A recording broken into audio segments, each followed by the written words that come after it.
Hello and welcome to Identity Office Hours. I'm your host, Mike Schwartz, founder of Blue, and today is episode 48, Apache Fortress, ANSI RBAC with OpenLDAP. And our guest today is Sean McKinney, an engineer at Simus. Welcome, Sean. Thanks for having me. And perhaps Nate Klingenstein, a senior engineer at Johns Hopkins University, although something new happens on every Identity Office Hours. And today the new thing is that the co-host hasn't joined. So hope Nate is okay. We're just proceeding without him as we do on Identity Office Hours. We were going to go with the flow here. If Nate joins later, I'll see him pop on and I will add him. So, Sean, why don't we start with a little bit of background? Tell us a little bit about how you became an engineer at Simus. Sure. So I'm a longtime software developer, been at it for 30 plus years.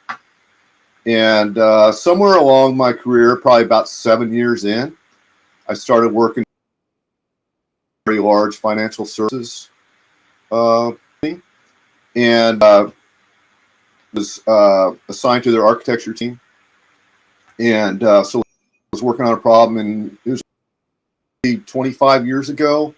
From that team tapped me on the shoulder and said, "Hey, I need you to," and that problem was authored, and so it was. We were doing these applications. There was core banking apps and then also internet banking apps that were deploying out into the wild. And so I went off and looked at this tool that was being developed in-house. And as often happens, that would have been 1998. 1998. Okay. Yeah. Yeah. And it was LDAP was the system of record, but I don't want to, get ahead of myself. Okay. And so I looked at that tool, and I think there was some kind of change they needed made to it. And as often happens on technology teams, as soon as you've made a change to a tool, then you become the expert. And so that's what happened to me. Was all of a sudden they said, "Oh yeah, you're the expert." And so I started training other people on it, and then we needed to change the tool, and then we needed to modify it. We needed to create another one that did things differently and run on different platforms. And so, 4 or 5 years went by, and then I found myself leading a security team of engineers that was developing tools in-house. That was the use case was always the most was authorization. Later, we got into sign-on and federation and stuff, but at that time, that was a little bit before federation became a thing. And so, because authentication was always pretty simple. Authorizations where the business value is, right? And Sorry? authorizations where the business value is, right? Authorization is really where the business value is. Absolutely. In a way, and that's totally. And yeah, so, people think of authorization as a security concern. It really is a business differentiator, and especially in financial services. And so we had this later. I got assigned to this big project team, and we were designing a new authorization that used the rules engine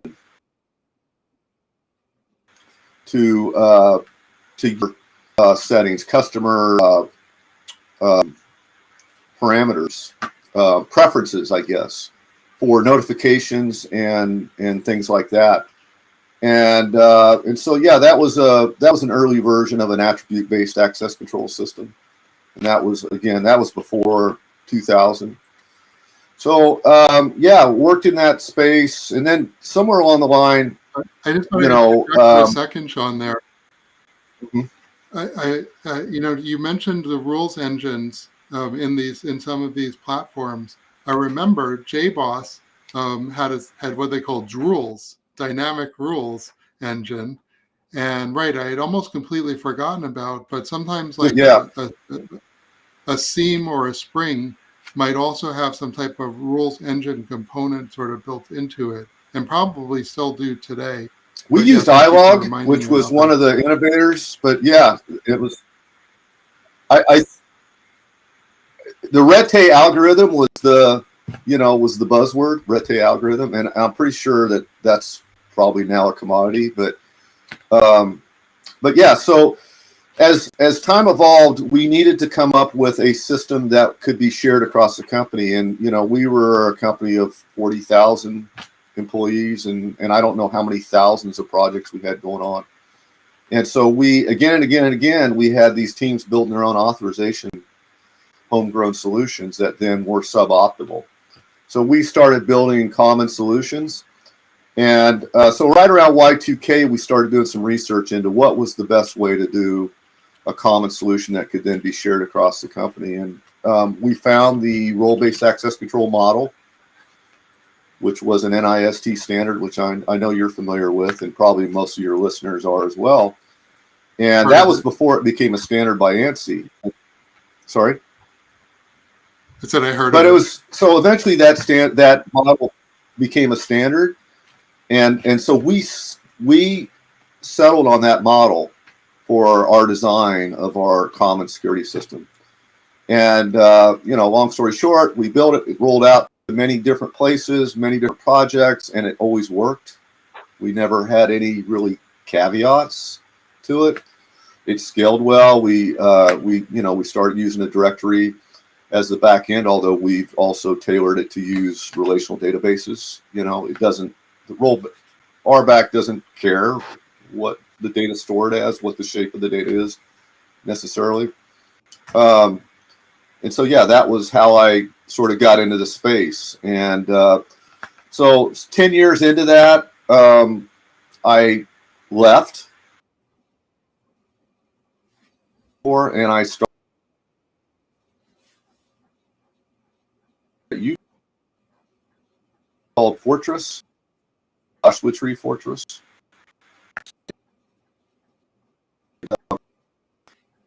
Worked on it.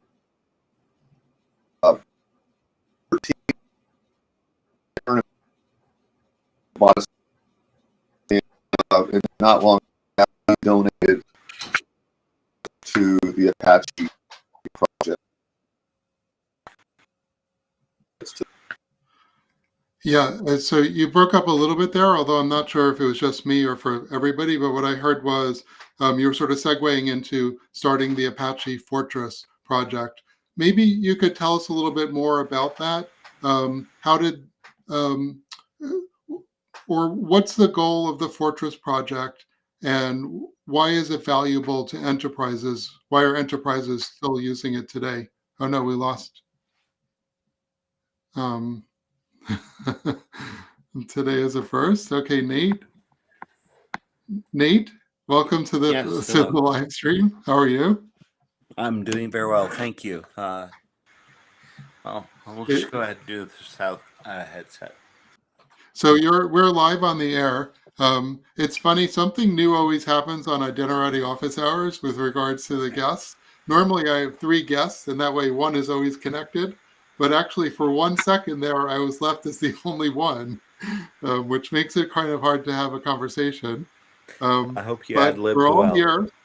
Sean, you broke out for a second. I'm not sure what happened. So Nate, let me fill you in on what you missed so far. Thank you. So if you haven't met Sean, Sean is an engineer at Simus. He leads sort of the engineering team, or he's part of the engineering team for OpenLDAP, which I'm sure you know very well. And he's also one of the lead contributors to a project called Apache Fortress, which we're going to talk about in a second. Sean's goes back 30 years to, he was telling me about 1998, which is the year I started my first identity company, so sometime back. And I have some questions prepared for both of you guys, but let me pivot back to Sean for a second and just say, okay, Sean, so you started this RBAC tool, or you were part of a group that started the Fortress. What's the problem that Fortress is solving, and why is it? What's the business value for enterprises? Why are enterprises still using it today? Sean, did you hear? Well, the business problem that Sorry, I just connected a different. Can you still hear me? Yes. Can you guys hear me? Yes. Yeah, we hear you fine. Uh-oh. Well, I guess we're pivoting to you. This is how Identity Office Hours works, Nate. So, I actually had a question for you prepared. So we're talking about sort of the history of authorization and how this was a business problem originally. You No problem. contributed to the SAML development of SAML. I actually And started earlier than that. I started with PKI. okay, Old yeah. guard PKI, X509, X520, X521. Why don't we actually start there? And why don't you tell us a little bit about your background, sort of how you got started, what you've been doing since then, and where you are now? Certainly. My name is Nathan Klingenstein, and I've been working on identity pretty much for 31 years at this point, and I'm 42.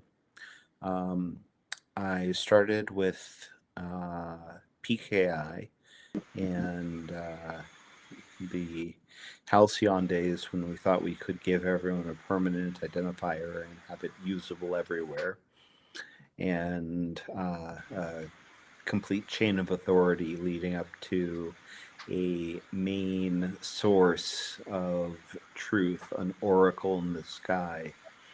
I was also involved in some LDAP standardization activities around that time, around attributes for academia in Like particular. INET.org person, Edu person. Edu person, right. Yeah, Course. Edu.org person came later. But my principal work was on federated identity, which came along as an idea around 1997 or 1998, pioneered by the likes of Bob Morgan and Stephen Carmody. And they were true evangelists about the idea that it was very important to be able to express attribute information about a user not only within an organization but also to the outside world. And it was quite clear that Kerberos, which was the predominant MIT Kerberos, which was the predominant protocol at that time, was not designed for inter-institutional or inter-organizational use. Right. So, Well, actually, if we could, I'd really like to pivot to authorization. We only have about 25 more minutes left for the live stream, and we want to. The topic today had more to do with authorization, and as I remember, in the early days of SAML, since you were around, authorization wasn't out of scope of SAML. well, What happened there? When did it fall out of scope, or what was sort of the trajectory? authorization never fell out of scope. Authorization, we realized, was homologous with which groups you are a part of, which is homologous with which attributes are true about you. So we took all that together and lumped it together into a unified concept called edu-person entitlement.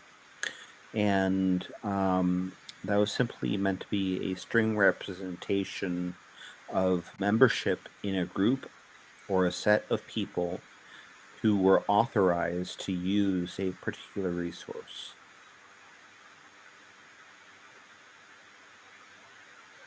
Actually, Sean, if we could pivot to you for a second. Welcome back. Thanks. And so, okay, Nate said something interesting, and he sort of made an analogy that I was going to ask about between groups and roles. And I actually want to get into some of the tactical ways in which RBAC is implemented by IT people. But maybe we could pivot back to Fortress. what I always liked about talking with you is you have a great perspective on RBAC that I never really had until I spoke with you. Can you tell me a little bit about what's the difference between RBAC and, let's say, managing groups of users? And you mentioned NIST and ANSI. What's the delta between these various versions of RBAC? So maybe give us a little bit of like background on RBAC so we could understand what are we really talking about here. Sure. So RBAC, role-based access control, was originally in a model, right? And it was developed across the 90s. And it was really spearheaded, that development was spearheaded by NIST, National Institute of Standards and Technology. And Ravi Sandhu and some other guys. And what they did was they captured the model into a set of functional specifications. Okay, and they use this notation called Z. And so with that specification, it explicitly described how an RBAC system is supposed to behave. What are the APIs? How is the data shaped? What are the relationships across the data and stuff like that? So eventually that model that NIST created was adopted by ANSI as a specification. And that happened in 2004, I believe. And that really is, that's ANSI Insights, what is that? I forget the number. Tells you how out of practice I am. 352 maybe, but it doesn't matter. So that's called old age, Sean. I think you're forgetting stuff now. A full specification that really solidified, and that happened in 2004. They've added and changed it, made a couple minor changes to it since then, but really the gist of it remains the same. Of that specification is that system implements like us. If we want to create a system, we know how it works, and it'd be much like how it worked with a SAML system like that. OAuth is another one, in that it's not up to the implementer to decide how it works. What is the protocol? So it's much the same with RBAC. I might dispute that. It's not up to the implementer with OAuth, because OAuth explicitly, if you read the RFC, says that it is a framework. It is not a protocol. It's simply a token retrieval mechanism more than anything else. And there is no definition of the structure of the token, the contents of the token, the information contained therein. It's simply a secure way to retrieve that token. I agree 100%. OAuth is a lot of RFCs, and they say a lot of different things. But let's stay on. Actually, Nate, I was just going to ask you a question because. Thank you for that correction. I certainly cannot speak with any kind of authority about OAuth. And the term protocol was probably not a good use. So yeah. So let's staying with RBAC though. So one of the things that I think is interesting about RBAC is that we have systems existing today that sort of understands and work with this model. In the higher education space, we have Grouper, and we also have identity governance tools like Evolvia Midpoint or SailPoint. Nate, can you talk a little bit about the relationship between how universities use these tools and how prevalent are these tools and this strategy for managing access to applications? Well, very widely prevalent. I work at Johns Hopkins University, and we have, I can't tell you how many Active Directory groups, upward in thousands, that are dedicated to application access. And each one of those groups, if expressed by an identity provider as an attribute, represents once again, that you are part of that set of people who have the privilege to perform operations, whichever are designated by that particular role. I just also wanted to notice a historical side note that authorization was a much bigger concern at the time SAML was defined. And if you look at the SAML specifications, you'll notice that there is an entire set of authorization decision statements. And authorization decision statements never got off the ground in any sort of deployment fashion. It was Yeah, and that's why I asked about it, because they were sort of aspirational. And I believe at the well. time, I'm it, sorry to it, interrupt. More than aspirational, the real question was, do you conceal the information from the identity provider about how the decision was made? Or do you conceal the decision from the service provider about how the decision was made? Because one of the two in the pair needs to have sufficient information to make the decision whether the user has the given role or the given permissions or that attribute or whatever you want to call it. But you may not want to reveal all the things that went into deciding whether a particular user had that role or had those permissions. And in the modern world, it's worked out largely that the service provider is the one that receives a big pile of attributes, is responsible for sorting through it and making that decision. But we also still see the model where a single attribute is transmitted. It's just that sending a separate authorization decision statement is pretty much redundant because you can send an attribute that represents the outcome of that authorization decision. so Sean, you might have heard there's some other ways that authorization gets solved today. Um, what is the value of RBAC?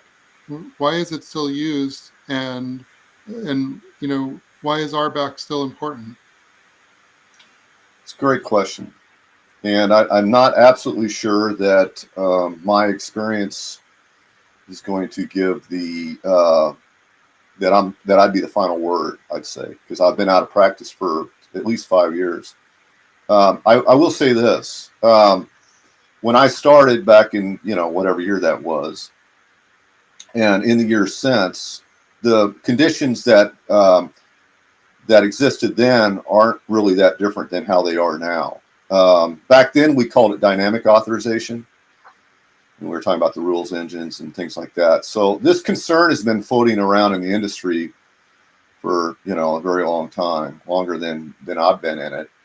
And so nothing's new today in terms of the requirements. These are the same requirements. I've referred to dynamic authorization as the holy grail of computing, right? It's something that we strive for a very long time, and I've always been a strong proponent of it. So having said that, there's still a place for an RBAC-like system, and that is because not all decisions need to be dynamic in nature. So, I mean, given that, I've always looked at RBAC as sort of the base of an authorization system. And I'll say things like every system needs at least RBAC. And that may not be complete for everything they need, but they need at least that. So can RBAC be used as a replacement for a dynamic authorization system? No, of course not. And if it is, then problems will happen, and those problems are well known. Can RBAC be extended to provide some of the capabilities of a dynamic system? Yes, it can. And Apache Fortress does that today. And we can talk about that if you like. But would it satisfy all again, no. Apache Fortress is not going to satisfy all the requirements of the dynamic authorization system, nor should it. And Yeah, Nate, if I could pivot to you on that and just try and make the link to governance tools again. So I think Sean said it well, that this is sort of like our base, not even common denominator, but sort of like our starting point for the rest of the authorization problems we need to solve. Um, and how does that connect with our it's existing infrastructure today? As you mentioned, thousands of Active Directory groups, tools like Grouper to help us manage rules, but also on the governance side. uh, those are roles, and you could consider roles as having the same granularity as attributes, where my name would not be complete if you sent just my first name, or my name would not be complete if you just sent my surname, um, or family name. Neither one on its own would be enough information to get me in. Um, but we have combined attributes, like common name, which do have enough information within them to precisely identify me. It's very much the same with a lot of the groups that we use at Johns Hopkins, especially in the hospital, where someone is either allowed to e-prescribe control substances or not. That's very binary. That's a role. That is something that's very fixed. But when it comes to whether someone has access to a patient's healthcare records when they are in a particular situation in a serious trauma or in a serious event, that's the decision that has to be made on the fly, and the inputs and the outputs, can vary considerably based upon the need to operate within the bounds of HIPAA, keeping patient privacy, and making sure that the patient gets the care that they need. And what we're talking about is context. So anytime you add context, so location, anything that further defines that scenario that's unique to that situation, that's when something like a group-based or a role-based system struggles to meet. Sean, one of the things you said to me a long time ago that's always stuck with me was that RBAC is deterministic in a way. I can always tell you at a certain time, this person definitely had this permission. Right. So it provides a type of assurance of like being able to audit the security and look backwards and know, did this person have access at that time? That's a property that's very interesting for RBAC that doesn't always get pulled through to other types of authorization decisions. Can you talk about Apache Fortress, and does Fortress help you with any of like the ability to do forensic analysis or audits about what decisions were actually made? Because one of the challenges is, how do we know that a system actually checked this authorization policy? Is there a record of that Right. authorization decision? And how can we, A, maybe do forensic analysis, or B, show evidence of compliance with these RBAC rules that we've created in our governance system? Sure. Yeah, that's a great question, Mike. Yes, that's one of the advantages of using the RBAC model, is that if you follow the model, then that comes along for the ride. And indeed, that's an advantage of you following a model or a specification in any kind of complicated scenario. And that, we as the implementers, me as a system implementer, I don't necessarily understand all the business requirements that go into a particular concern, especially in particular with something like healthcare. So if you follow the model, the framers of the model did understand a lot of that. And so in the functional specifications of RBAC, there is 3 broad categories. There's admin, review, and system. So admin is provisioning, review is interrogation, and then the system is the runtime access control checks. And so part of the review checks are APIs that are, given a user, show me their permissions, given a permission, show me the users that have it, given a role, show me the permissions, given a permission, show me the roles. And so that's essentially how you're able to answer those kinds of questions. So if you get into a situation where there was some sort of problem that happened and the auditor says, well, what users had access to this permission? And that's the question they're going to ask. Who is authorized to do this? And then that's just an API in the system. So Fortress implements all those APIs. They're all right there, and then that is an advantage of a system like a role-based system, and that's harder to do in a dynamic system. Although I'm hearing that some systems are able to accomplish that, which is good. Well, federated identity systems are a little bit more complicated in that regard, because again, the decision as to whether an individual is authorized within a role can be made by either the identity provider and then expressed in an attribute, or made by a service provider based on the attributes in the assertion from the identity provider. And it's really there's wide variance on what service providers log, what they are able to disclose, what they're willing to disclose. And a lot of them are corporate, so they have they have fiduciary reasons for not being willing to fully disclose. You're talking about policy, Nate. You're talking about policy. That's a policy of a particular institution on what they will or will not disclose, and that's a very different question than capability of the system itself. So yeah, I don't want to conflate those two concerns. I wouldn't call them entirely separate, because the capabilities are often dictated by the policies. We build these systems in order to fulfill business requirements, and those business requirements are handed down to us.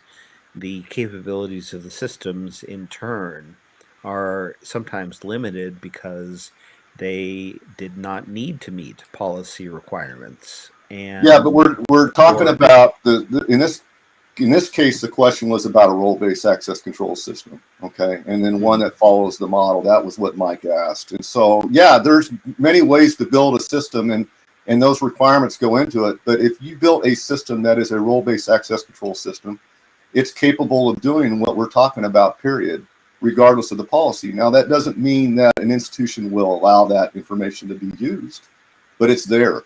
And that's, again, one of the advantages of following a model. So if you built a system model, then it will support that. These types of questions I hear all the time, and I think the distinction that you're making, Sean, is it's lost on a lot of people.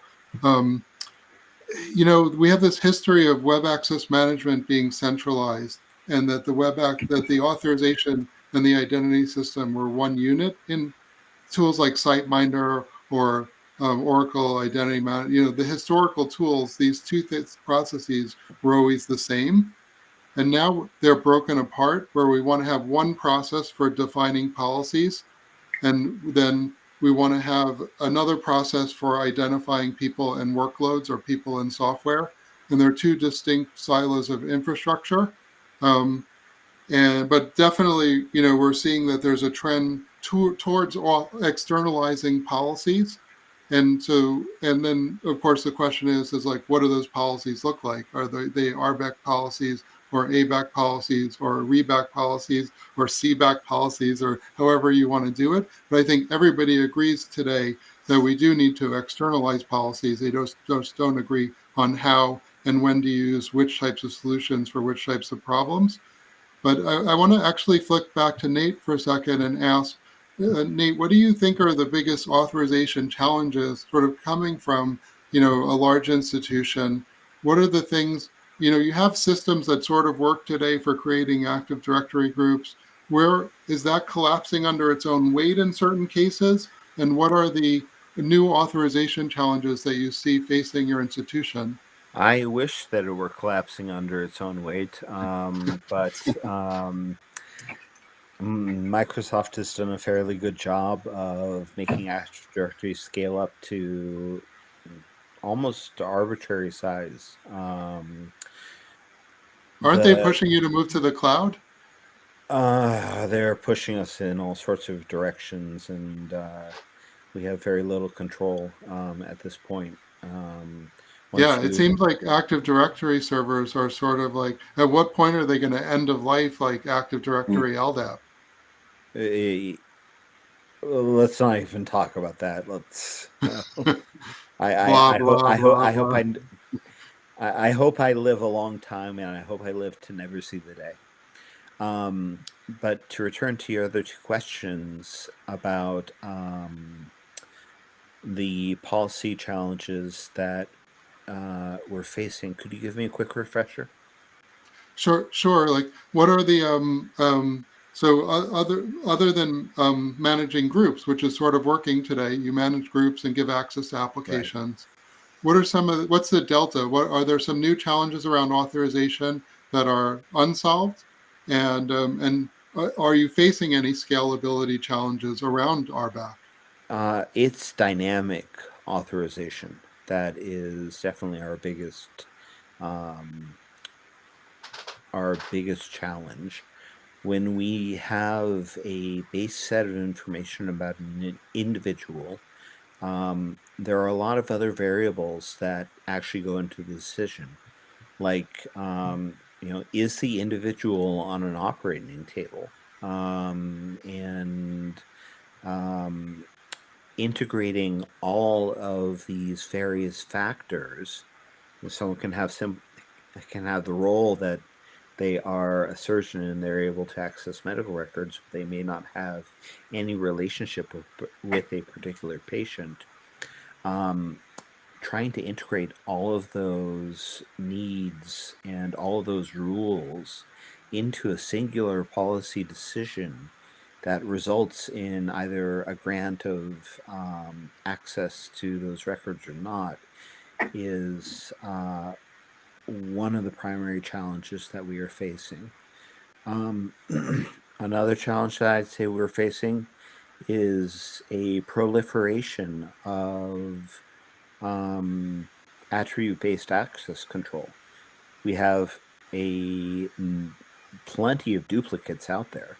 There's a lot of room for consolidation, and there is the ability to, I think, fold a lot of this down into a smaller number of attributes.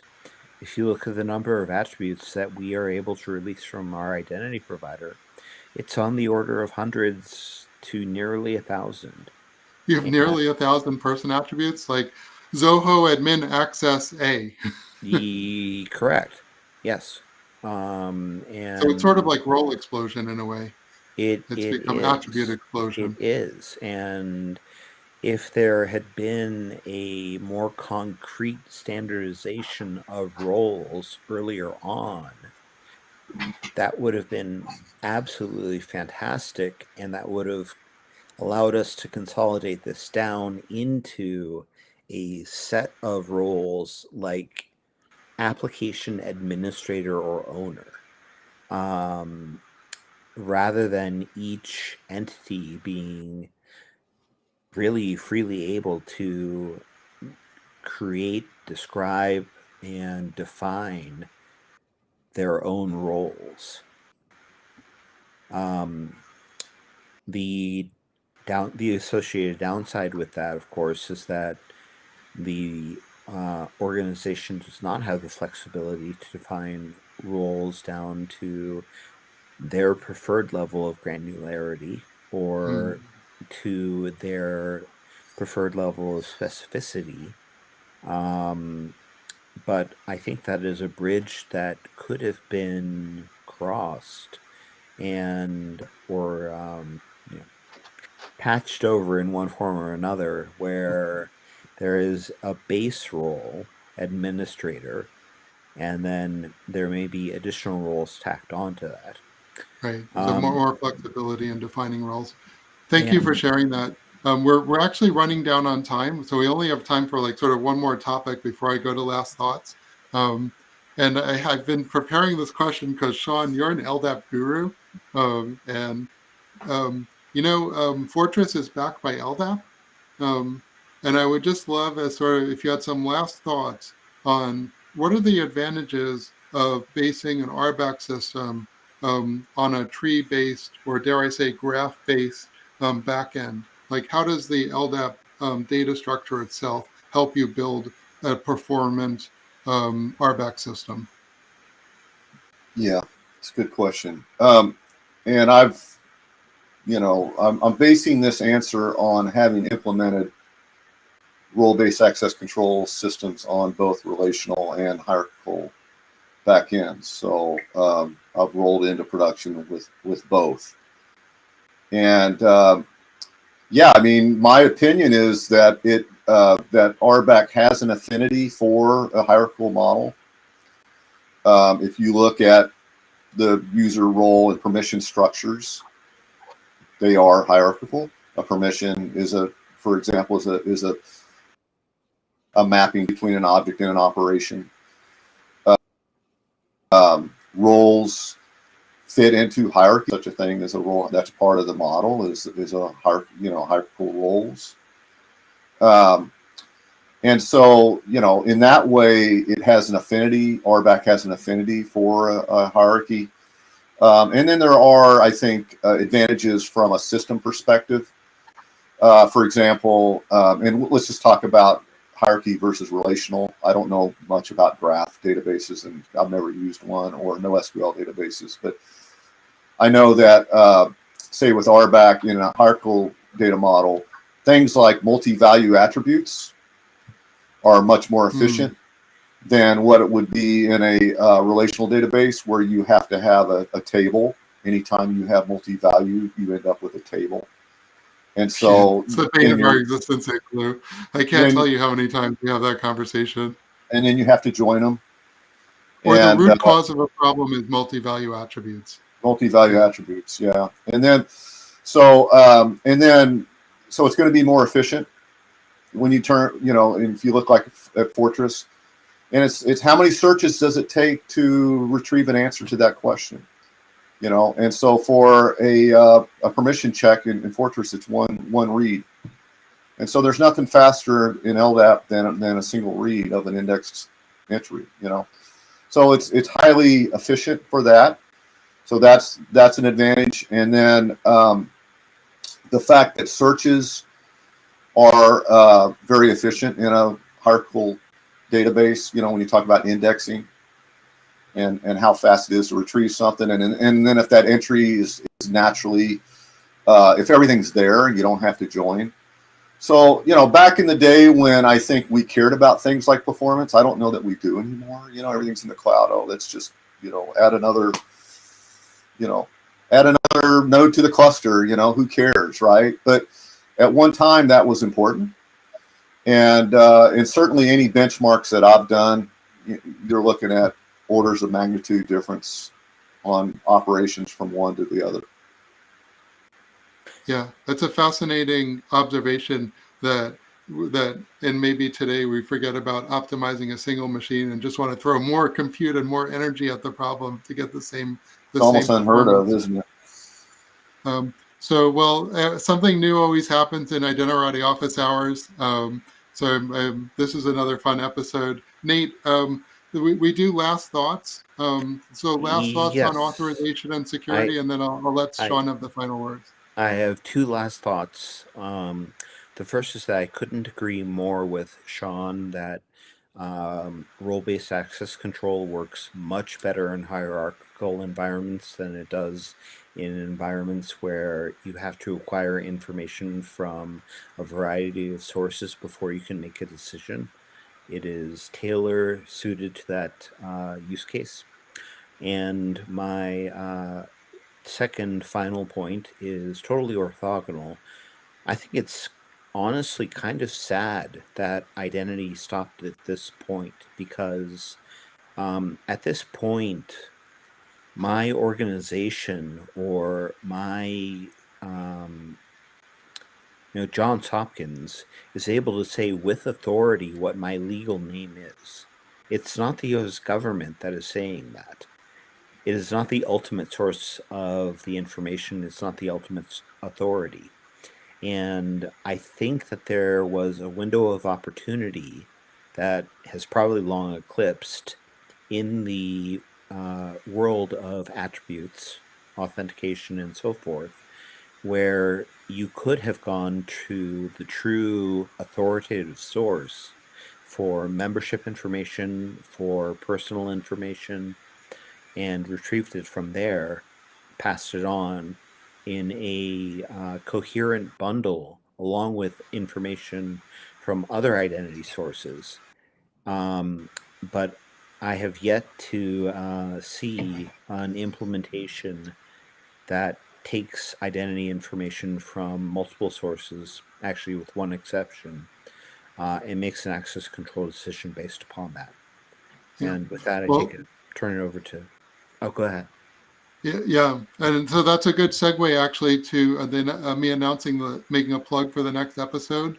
I have two guests from Europe who are going to talk about the EU Wallet Initiative, and don't give up hope, Nate. Maybe this is just going to take a long time, and part of the solution is verifiable credentials and people holding multiple credentials from different issuers and being able to present them, being part of the solution about how you present your which claims from which issuers. I don't know. Tune in next week for a talk from the EU, who's spending a lot of money to, I think, really resolve some of those issues. Sean, I just want to say quickly, thank you so much for being a guest today. It's a pleasure to have you and see you again. And what are your last thoughts? RBAC 2024. And what does it look like That's in 2034? yeah. I think RBAC's done, right? I mean, it is what it is, and the advantages are what they are, and we've touched on some of them. But in my mind, one of the biggest advantages, and that's probably where the lessons can be learned going forward, is what we started talking about, and that's the model / the specification. The fact that someone like me can look at these specifications that were drafted by the NIST and to know exactly what they meant in terms of how that system was supposed to work, and is a beautiful thing. And it's a beautiful thing because I have a better chance of meeting the target, and B, anybody who uses it has a better chance of understanding what it does and a better chance of using that across in other systems. And so I feel like some of that is lost. Now, certainly things like OAuth and OpenID are standardized, and that's great, but those arguably are not authorization protocols. And so, when we talk about attribute-based access control, that's certainly authorization. And then my first question when I look at an ABAC system is, what's the model? Okay, where are the specifications? And if that can't be answered, then I'm going to have a problem with it. And that's why I have yet to implement an attribute-based access control system to this day, is that there hasn't, and with the exception of the XACML, which did have specifications, I don't believe that that's happening going forward. And to me, that's going to be a problem. And if I may tack on to that, your viewpoint is shared by that of Aaron Hammer-Lahav, who is the original designer of OAuth. He actually quit the committee, took his name off the specification, and it fell to Microsoft to finalize it. With that, I very much look forward to the next episode of Itinerary where we office hour. discuss European wallets, the wallet initiative. I think there's tremendous promise in that, and if they can get the trust of their citizenry, it could be an extraordinarily powerful tool for presenting authoritative credentials to applications and services all around the world. Well, thank you, Nate, so much for joining us. Thank you again, Sean. Thank you, audience.